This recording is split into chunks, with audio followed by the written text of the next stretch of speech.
Hello, and welcome to episode 10 of the Behind the Beacon podcast. I'm your host, Seth Orensky. I hope everyone had a great Thanksgiving and that all of our students have a strong finish to this semester. Here are a couple of key dates for our student athletes to keep in mind. Monday, December 7th is the pass-fail deadline. Monday, December 14th is the final day to withdraw from a course. Last but not least, finals begin on Wednesday, December 16th and run until Monday, December 21st. Our first guest this week is softball alum Samantha Hemstock. Sam was an all-conference player her senior year and spent 4 years as a Beacon studying exercise and health science before deciding to go into nursing. She started working on the critical care unit at St. Francis Hospital in Hartford, Connecticut in October of 2019 before finishing her orientation in March of this year. We discuss what the past 9 months have been like working on a COVID floor, the very real burnout of healthcare professionals, and how some of our former teammates have provided her comfort during the pandemic. I'm joined by UMass Boston softball alum Sam Hemstock. Sam, how are you doing? I'm good. How are you guys doing? Doing great. Sam, you have an interesting story. You started at St. Francis Hospital in Hartford, Connecticut in October. You finished your orientation in March, and then the first pandemic that has really crushed the United States since 1918 happened as soon as you were kind of on your own. Can you take me through that initial period when, for a lot of nurses, you're really just trying to get your footing and then COVID hits? What a way to start a new career, right? Horrible timing. It was scary. It was super scary. I didn't, like you said, I didn't know how to be a nurse, let alone take care of these COVID patients. And my mentors that I'm looking to for answers or for help, they didn't know what to do either. They've been there for 18, 20 years, and they said they've never seen anything like this in their life. They've never seen people decompensate so quickly and so unexpectedly. It really, truly is scary.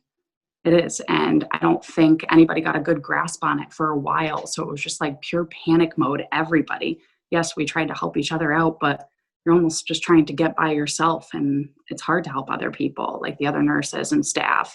But when you're on, our unit ended up being 32 beds, completely positive in the beginning of the surge. And so we're in our gear for 12, 13 hours. The only time you take your mask off is when you step on the floor. Our whole floor was turned into a negative pressure room to help minimize the aerosolizing treatments that we're doing, like BiPAP and high flow and all this stuff. And even intubating people at the bedside is very dangerous because there's droplets everywhere. So knowing that too, and being a new nurse or being an experienced nurse, it's scary for anybody.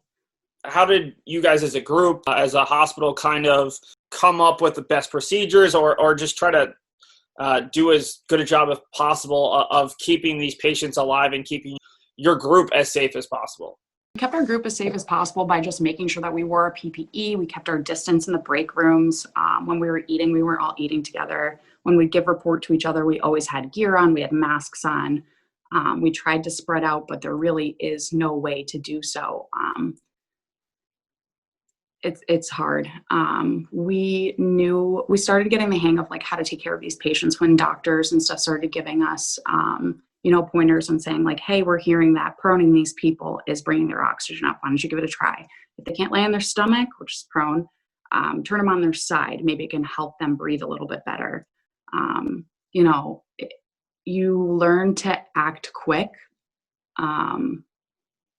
And you have to grab other people. Like you have these people who are super confused because their oxygen has been so low for so long. So their mental capacity is starting to wear.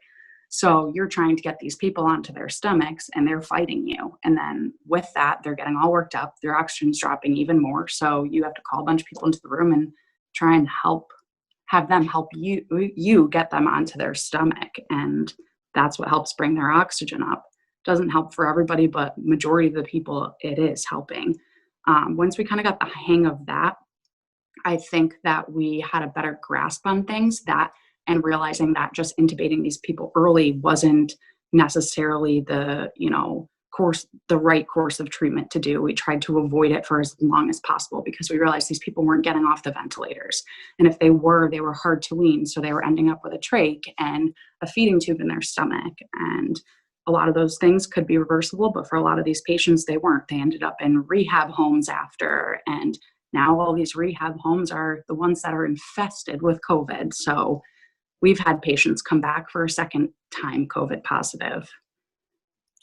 How do you, as a medical professional, not only deal with the sickness, but also the emotional toll of seeing all of these people in really bad spots, these people not being lucid, and people of all ages struggling with this? It's hard. Like I said, it was hard for me just because I was new. I was struggling to begin with, never mind because of what was going on. It's hard because you empathize with them and you put yourself in their shoes, and you wonder if that was you in the bed, or if that was your grandparent or your family member, your mother, your father, your brother, your sister. And you watch them suffer and you watch them be alone. We're not supposed to have too much contact with these patients. So they tell us to group our care, go in there and try and do, a few hours worth of meds, like right then and there, bring everything you need in the room with you. And to watch these people just like beg for your attention and to stay in the room because they're so lonely is so hard. And it's so hard to get to know these people and try and step in for their family members that can't be there, and be the ones to sit at the bedside and hold their hand while they're dying, and, grab one of your fellow nurses and be like, hey, can you look after my other two patients? It's not looking good for this one, and I'm going to stay with them until they go. So it's definitely difficult, for families. Like for closure, I would bring an iPad into the room and covered in plastic, and just hearing the family's last words were probably one of the hardest things for me, telling their parents that they love them so much, and, going back through the years and them saying everything that they did for them, how grateful they were. And, it definitely opens your eyes, and it's really hard. It's difficult, very challenging. But I think it's made me a stronger person. I've definitely been emotional through all this, but who hasn't? We all talk about it at work, and we say that it's hard because not a lot of people understand what we're going through, but we all understand what each other are going through. So we try and pick each other up at work and, debrief after really tough situations, or just, we're supposed to social distance, but we're in our PPE and we're hugging it out in the hallway, just crying. It's hard for sure. Obviously, the whole country is a little bit burnt out by the pandemic, but you guys don't really have that option. And as this second wave comes, how do you deal with it as a medical professional? What do you have, if anything, to say to maybe people who want to see people for the holidays, who want to be social, who want to live their lives, but maybe don't realize how easily this could spread from one person to 20 people in a matter of days? Oh, yeah. I mean, I want to be with my family too in the holidays. Like I told my parents that, I don't think my grandparents should be coming this year. I live with my parents, and it's just going to be my parents and my sisters and I. It's hard because, my grandparents are old and they want to be a part of it, and they don't know how much more time they have left. But I don't want the time to be that they have left be in a bed suffering alone. Like I've watched these other patients. And it's not just grandparents. I'm watching people in their 40s, 50s, even young people in their 30s, like really, coming face to face with COVID and just having a very hard time with it. Watching the second wave come, I'm burnt, and I've only been a nurse a year, and the nurse burnout is real, emotionally, physically, mentally. It takes a toll on you. A lot of us are going to therapy and going to talk to people. We talk to each other to try and just keep each other, on track and keep your minds right. I think we also, like I said, it's like earlier to you, it's more of a controlled panic. We've been through this before, so it's not anything new. We're not running around with chickens, like with our heads cut off as much as before. But I think that we have a better hand on things, knowing that we've been through this before in the hospital. It doesn't make it any easier, though. And my advice for people is just to continue to social distance, or else this is just going to keep getting worse. Not only for people in the public, but for us in the hospital. And I can't tell people enough that this is probably one of the hardest and most difficult things I've ever been through in my life. You've talked about some of your coping mechanisms. What else has kind of helped you get through this period? Because again, this has been something that you've been going through March. You've been in the thick of it. Things obviously perfectly slowed down a little bit over the summer, but certainly not completely. And now as things steep up, what are some of your tactics to kind of trying to stay as true to yourself and as calm as possible? I still work out as much as I can. I hang out with my family. I just try and do things, stay busy around the house. Like when I come home, I, take as much time to relax as I need to. I work night shifts, so my sleeping schedule is completely toast. So I try and on my off days, like stay busy around the house. Like maybe I'll organize my room or I'll do something or I'll catch up with friends and we'll talk and whatever. But I've actually kept in touch with Tony Scola and Erica Paquette, my teammates who are also nurses and who are also on the front lines with COVID. And we've kind of been able to talk each other through a lot of this stuff and, stay in touch, and we all understand what each other are going through. So it's been helpful to have other people that understand, especially them. They're like, my family. I lived with both of them in college on separate occasions, and I played softball with them, while I was there, and we all got very close. So having not only these new nurses that I'm friends with understand, but the people that really truly know me understand what I'm going through, and I understand what they're going through. So it's good to have people like that to help get you through. Well, not to put you on the spot, but I do want to bring up softball. I'd like to know, and I know this is probably the toughest question, who was your favorite softball teammate during your time at UMass Boston? That is a really tough question, because everybody had such different qualities and people brought such different things to the table. Like I would like one thing about this person more than the other one, but vice versa. My favorite teammate, probably has to be Sue Killaway. She always kept it fun. And even when she came back as a coach, she really just rocked it out on the field always. She brought the vibe to the field. We had a lot of fun. She brought a lot of, the competitiveness to the field, especially with me being younger than her. And, I caught as well. And I always looked up to her because I was like, she's good, and I respected that a lot. And she was always a leader and, respected on and off the field, and a really good teammate to have and a really good friend to have. I'm still very close with Sarah Keene, who used to play, Michelle Zulo. I see and talk to her when I can, Lindsay Capra, Erica Tony. I still talk to all the girls. We're all very close. So it's really nice. Well, Sam, thanks so much for your time. Thanks so much for what you're doing. I know it can't be easy, and I really appreciate you taking the time and letting people know just kind of how difficult the last 9 months have been within hospitals. Yeah, thank you. Thanks for having me. That was my interview with Samantha Hemstock. Sam is one of a number of Beacon's alums who work as first responders, and we'd like to thank them all for their hard work and service. Before we get to our next interview, I'd like to dig a little deeper on one of the On This Date posts from the past few weeks. On November 23, 2016, Patricia Malinge was named the Little East Conference Cross Country Rookie of the Year. Patricia became the first and only cross-country athlete in program history to earn a major conference award after putting together a stellar freshman season. The freshman from Brockton, Massachusetts was named the LEC Rookie of the Week on 3 occasions and ran 6 of the 7 fastest times by a Beacon that fall. She saved her best performance for the LEC Championship meet. Patty ran a season and career best time of 19 minutes and 24 seconds to finish 9th overall. Her 9th place finish at an LEC championship meet is the only top 10 finish by a women's cross-country runner in program history. Now let's turn to our second guest. Volleyball alum Christine Hutton, formerly Christine Dupuis, made a life-changing decision her junior year at UMass Boston. Christine decided to enroll in a study abroad program in Brisbane, Australia, and a non-UMass Boston program. The program pushed her to return to Australia after college in 2013, where she's lived for the past 7 years. We discussed the impact of her study abroad experience, how living abroad has helped her grow, and the language and cultural barriers she's overcome. I'm joined by UMass Volleyball alum Christine Hutton, formerly Christine Dupuis. Christine, how are you doing today? I'm good, Seth. How are you?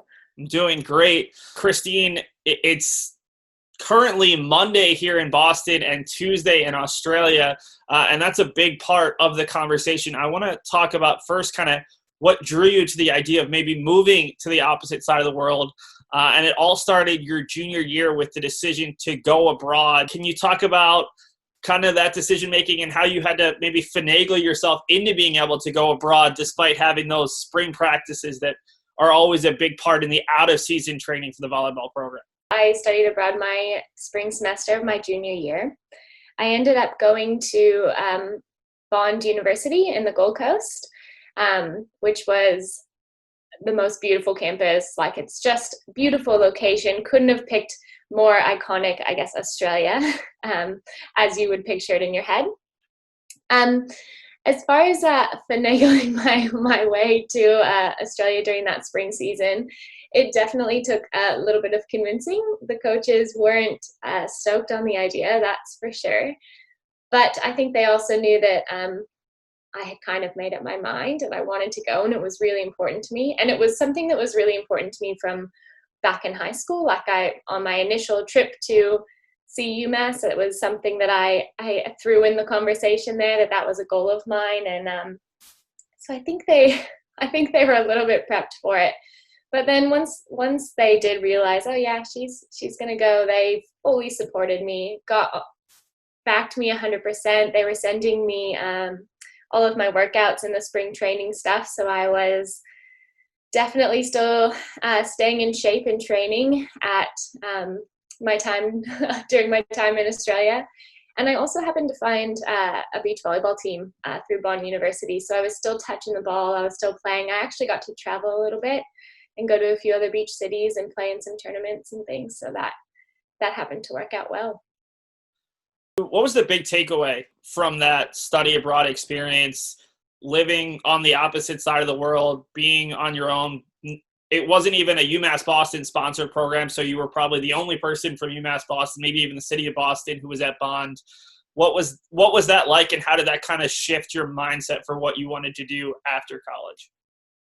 It was a shock to the system. I was the only one from UMass, and I got on that plane in Reno, where I am from, and didn't know a single soul. Got to the airport, didn't have a phone that worked in Brisbane, and I knew that there was a bus somewhere waiting for me to pick me up that I had organized prior. And this was before, now all of our iPhones and connecting to Wi-Fi and stuff is so easy, but when I did this, that wasn't as easy, and my phone didn't actually work because it was an international phone. So I had no way to contact anyone or sort that out. So I hopped on a bus. I told the bus driver where I needed to go and hoped he would just take me there. Got to my apartment and realized that I didn't work the time change right. So it was like 6 o'clock on Sunday, which in Australia, Sundays, pretty much the world shuts down. Here at like about 2-ish. Everyone goes home and enjoys their day. Nobody works. And so I was locked out of my apartment on the other side of the world without any way to contact anyone. So I got a real dose of reality. And I think the biggest impact for me was like I just had to sort it out. I had to work it out, and had all my luggage, walked across the street to a grocery store, asked a random person to use their phone, and I guess just that problem solving and adventure. I met so many amazing people that were kind of all in the same boat as me, and it's amazing when you feel vulnerable and other people feel vulnerable too, how quickly you can form pretty awesome relationships. That is awesome. So it's 2013, you're graduating UMass Boston. What's that next step? What brought you back to Australia and that area of the world? Yeah, so once I graduated, my big plan was to go to Bali actually and do my yoga teacher training. So along with Corinne Porter and I went to Bali with my mom as well. And she was there, my mom was there for the first part of it, and Corinne and I were there for about 3 months. I did my teacher training and we just explored the islands, and it was so fun. Turns out I ended up running into my now husband in Bali. And I guess the original plan was to always come back to Australia, find my friends that I had made on that study abroad semester, and kind of do it all over again, but this time without school. But because I had met Andrew, Corinne and I ended up in Wollongong, staying with him and meeting all of his friends and family, and the rest is history. I'm still here. So Wollongong is just south of Sydney, about an hour south. Totally new area for you, probably somewhere that you hadn't been the first time around. It's a little bit smaller. What is that process like? You've already done it once, but now instead of school, you've got to sort out some other things. Got to find work. You've got to be able to pay for things, and at some point, you've got to figure out what you want to do with your life. Yeah, that's right. I definitely took a long time to do that whole figure out what to do with my life thing. I knew in the back of my head what I always wanted to do, but I definitely took that year. So we were here for a year, 6 months in Wollongong, and 6 months back at the Gold Coast, and which is north of here near Brisbane. It was interesting. I just walked around to bars and pubs and put in resumes and got random jobs, and it was different than my experience studying abroad. And that in the beginning I had Corinne, so I had kind of like a built-in support system, which was great. And then she stayed in Sydney, I went to the Gold Coast, and we kind of split ways for part of it. And it was interesting in that school you have that. And I found this with playing volleyball too. You have like a built-in support system, and you find friends easy, and your team is your family, and that's kind of always the way it's rolled for me. Whereas this time as an adult, it was trying to like find your friend group and find your groove was a little bit different.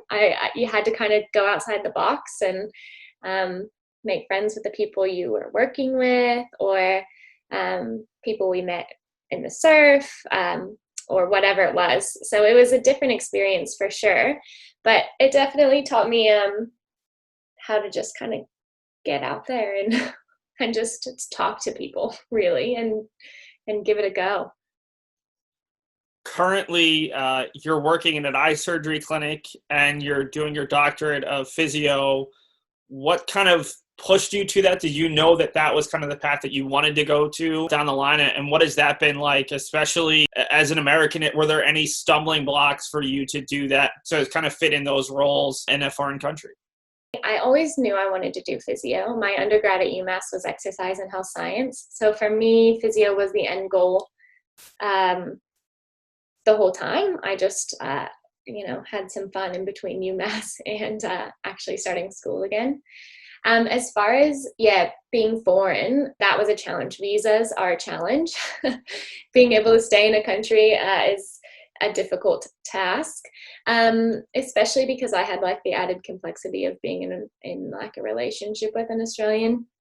So I had to kind of be very careful on which visa I chose to apply for, and things like that to make sure I was doing the right thing.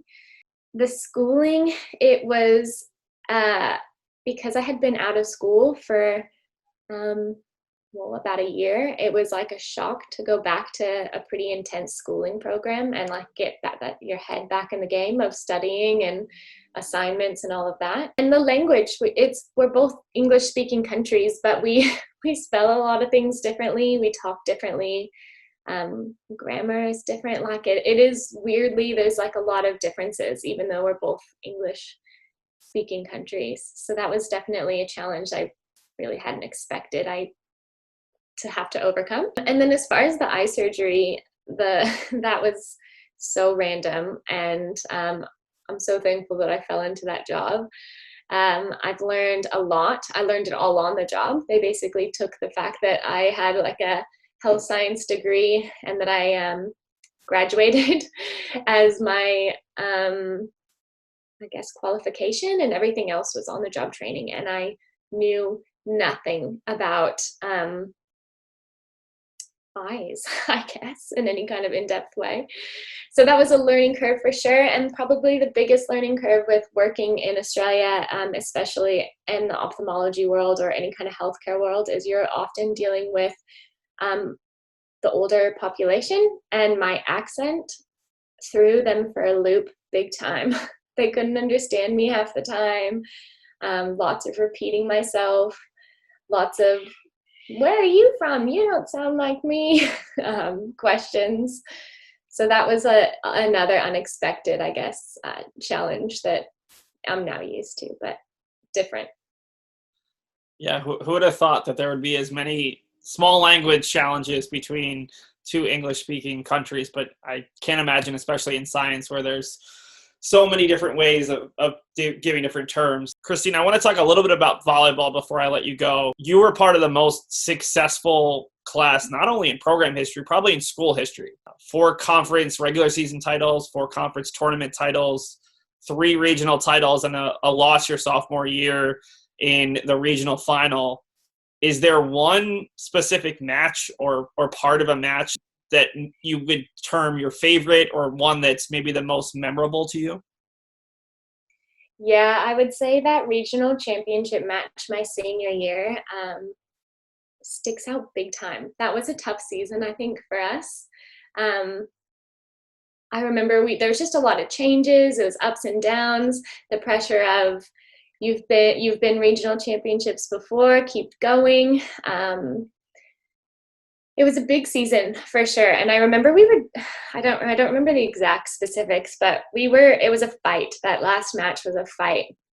And I, as clear as day, can remember the last game point, jumping up and down. Like, I'm pretty sure I have never been so excited because it was my last year playing. It was such a massive match. We kind of crawled and dug our way through the entire time. And, yeah, we got to go to the national tournament again for my last year playing, which was phenomenal. And then finally, maybe the hardest question, hopefully, of this interview, do you have one player who was maybe your favorite teammate throughout your time at UMass Boston? One player that is the hardest question. I honestly don't think I have one player that was my favorite teammate. I think everyone contributed something special to the team and to myself. Oh my gosh. Cassie, phenomenal setter, phenomenal teammate, so good at encouraging. Shannon Thompson knew how to dig deep and get everyone going. Corinne was insanely good at everything. Kayla, oh my gosh, everyone was so good. It'd be way too hard to pick one person. Well, Christine, thank you for your time. Thank you for your story. Hopefully this pushes some other UMass Boston athletes to maybe try to study abroad. Obviously, it made a huge impact on your life, and it's certainly something that can be balanced with an athletic schedule. It just doesn't always happen. Yeah, exactly. Highly would recommend. It was life-changing. Best experience. Christine is working on her doctorate of physio and is set to graduate shortly. With COVID cases nearly non-existent in Australia right now, she hosted over a dozen people at her house for an American Thanksgiving last week. That's all for episode 10 of the Behind the Beacon podcast. Make sure to tune in next week for our penultimate episode of the semester.